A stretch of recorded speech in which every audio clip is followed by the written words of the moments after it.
Greetings, traveler. I am SnapJelly, and I said a couple months ago that I was gonna do a Q&A video, and I completely forgot about it. 100%. I forgot. I'm sorry. I'm a terrible person. I'm sorry. Okay, but better late than never, I suppose. So here it is. I tweeted out, "Ask me a question," and I got like 3 replies or something. #fame. So, here we go. Let's begin. Dakota Warren asks, in a world where guns are banned, what weapons would you take into battle if you were drafted, given you have a choice? Well, it depends on how literally you want me to take this, because if the weapons are banned, if guns are banned, meaning that they still exist, then I would still try and get my hands on a gun. Rules don't matter that much in warfare, and that would just be taking a sword to a gunfight. You know what I mean? So I would still try and use a gun if possible. But if there are no guns, then I suppose in its modern times, then I would carry a machete for melee, and I suppose I would get a bow as a primary weapon. I'm not that good of an archer, but I would learn just range attacks. Henrik von Davy asks, how old are you? Old enough, baby. Darius Ladies asks, in Game of Thrones, is Needle, Arya Stark's sword, an efficient weapon? Yeah, actually, well, it depends on the context, but I think Arya Stark's sword is very much like a small sword, in fact. It's not something that you would take into battle. It's like a gentleman's weapon, I suppose. But in things like duels in a one-on-one fight, something like Needle could work, definitely, yeah. Alright, so much for Twitter. Let's go to Facebook. Teresa Cooper asks, where does your love for swords come from? What started it? Well, I honestly have no idea. I've been like this since ever, actually, as a child. Even in kindergarten, I always wanted to play. There was like this castle with a couple of knights, and I always wanted to play with that. And the teachers asked me to play with something else for once, so the other kids could play with the castle, because I always wanted to play with the castle. Also, as a child, I always said that when I grew older, I wanted to become a dragon as a profession, just so I could live in a castle. And I think I watched The Lord of the Rings before I was old enough to be able to read the subtitles. My father read them for me, so I don't know when it started. I've been interested in this kind of stuff since ever. So nothing started it. It's just something I like. What is your name? Does jelly derive from the name Jelle? And why SnapJelly? Yes, jelly does come from Jelle, and well, my name is Jelle. There's your answer. That's also why jelly in SnapJelly is written with a capital. It's supposed to represent my name.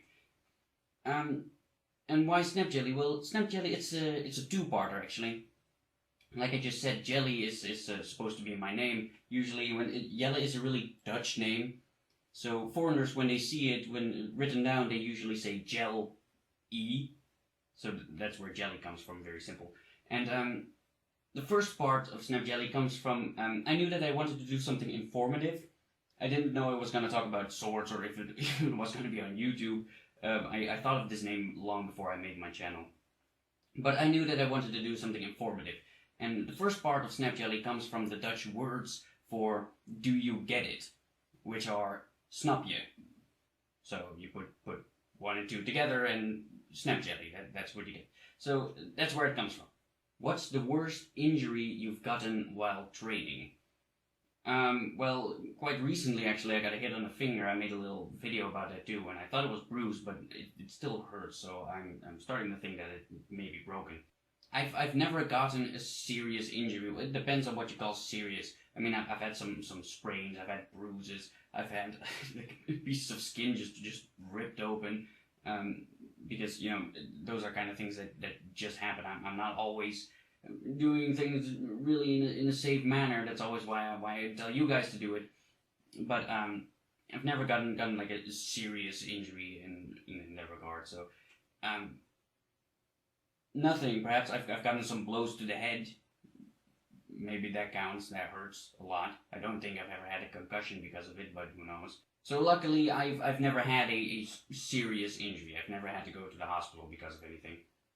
My favorite color is, I don't know, I like green. Green, I suppose.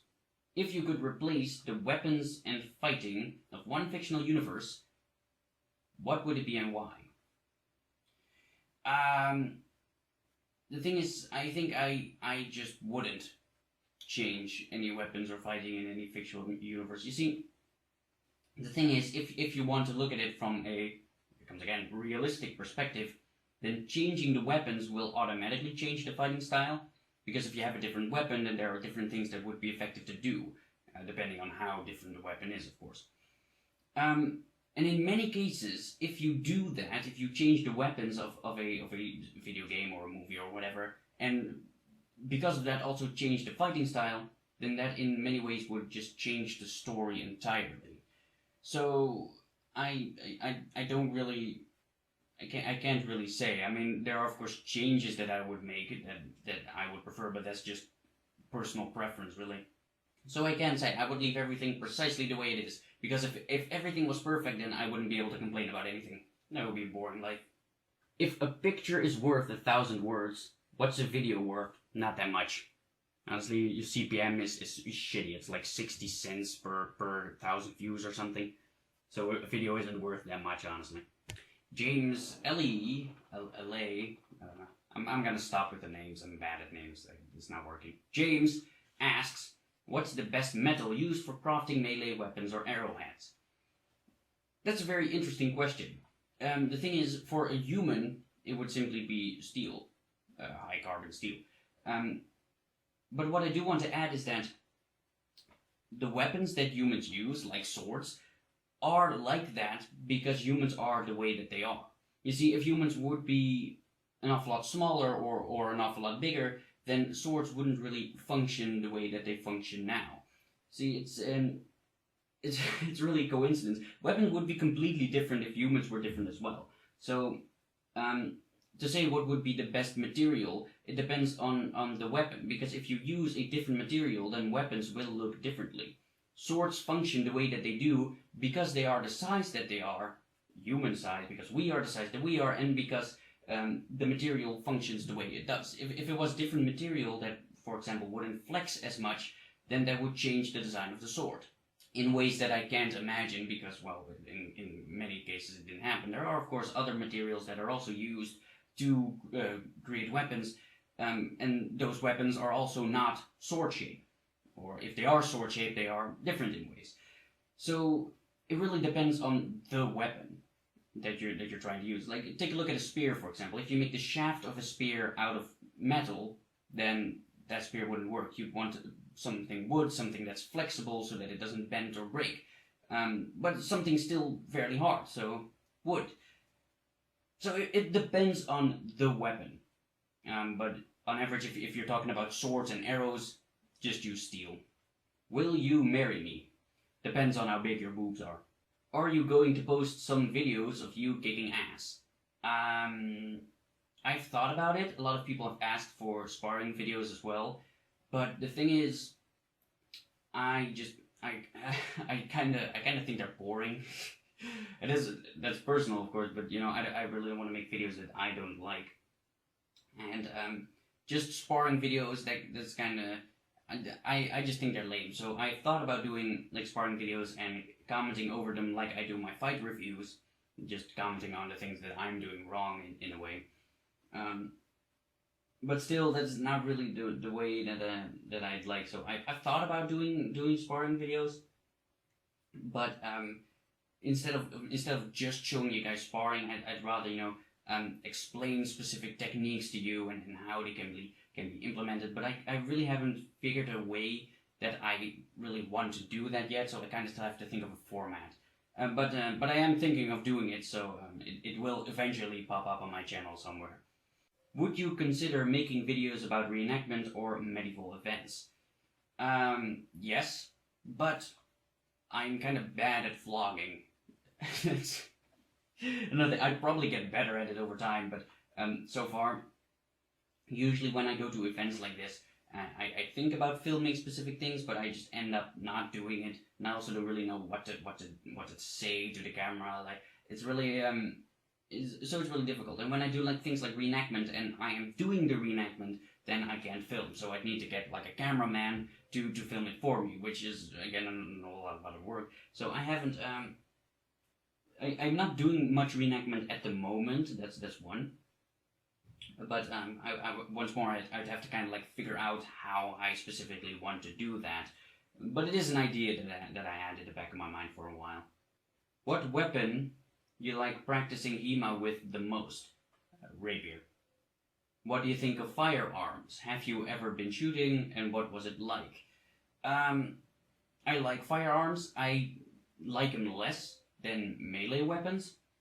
But the thing with firearms is it's very restricted here. You are allowed to have guns in the Netherlands with specific rules and laws and blah blah blah blah.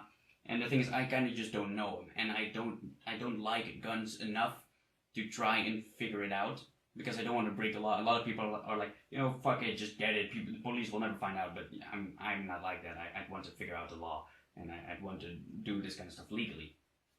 So I kind of just don't like guns enough to actually try and figure out what the laws are around guns. But that might change in the future as well, because you know, if your interest shifts a lot, you know, you're more interested in a specific thing at a specific time. So, and there has been times that I was more interested in guns than swords, but they were all old guns and stuff. But still, so I like guns. I'm in the future I might try and get some, but it's not really on the top of the list at the moment. Daniel Stein asks, how do you know all this stuff? The same way that anybody knows anything, by learning it. Would you rather fight 1,000 pommel-sized scalagrims or 1 scalagrim-sized pommel?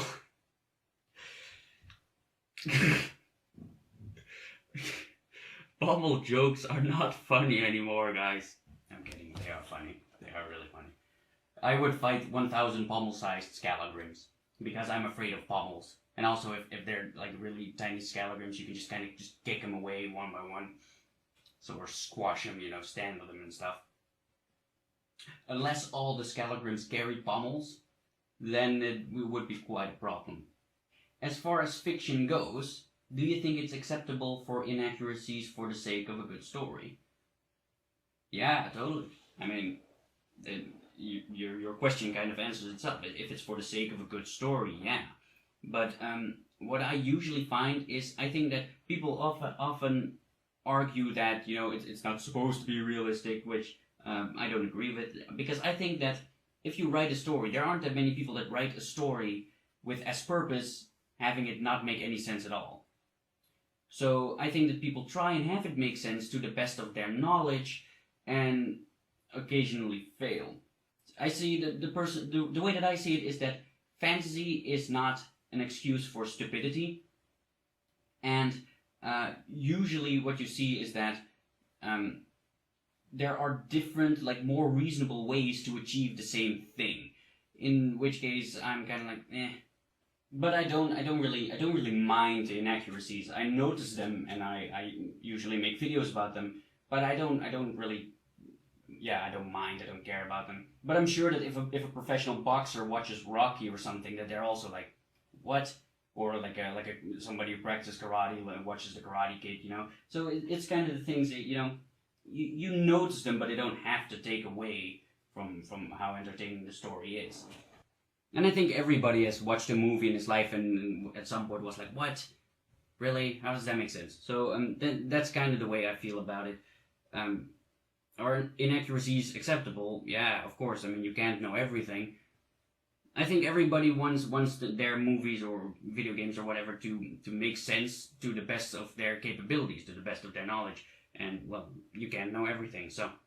What's your personal favorite weapon and why? Rapier, because they're awesome. What's your opinion on the swords used in Attack on Titan? Let's watch. Attack on Titan sword. The blade looks like it's a Stanley knife. There are some triggers on it. Gosh. Oh, and there's wires coming out of it as well. I think I'm missing a lot of context here. I don't know, I didn't watch that anime. The blade would be very heavy unless it's incredibly thin. I don't think it'd be... No profile taper. I don't think it'd be a very good cutter. I would have to look into that a bit more, I'm sorry. Oh, this guy also asked, and please use a toolbar in one of your videos. Yeah, the toolbars on my wall, a lot of people have asked me to talk about them, and that's one of those things that I kind of haven't yet. I want to, but I haven't done it yet, and I don't know why. Something else pops up every time, so I will eventually talk about them as well, but I don't know when, precisely. I don't have a schedule, so I don't know when. Do I watch anime? No, not really. I have watched a lot of anime as a kid, but usually I kind of just decide to do other stuff now. When I do feel like, I'm watching anime, there's always something else that I can do, and I decide to do that other stuff. I don't dislike anime, but I don't really like it either. I'm not an otaku. I never really got attached to it when I watched anime as a kid. And lastly, I want to say that a friend of mine made a short documentary called The Gift of Passion, and they have till tomorrow to get the most likes possible. They need to be like in the top 10 most likes of people who joined that test, and then they get like judged by a jury. It's amazing. So I want to ask you, if you haven't yet, to please click this video and click like on it, because it's a friend of mine. It means the world. It means a lot. All right, just this video needs to get shit tons of likes. All right, 1,000 likes. Can we do it? 1,000. If this video gets 1,000 likes, I'll leak Scalagrim's sex tape. Right, so click like on that video, and also click subscribe if you haven't yet, but you can like that first. 1,000 likes! And thank you for joining my quest, and I hope you'll join me in the next one. Bye, guys.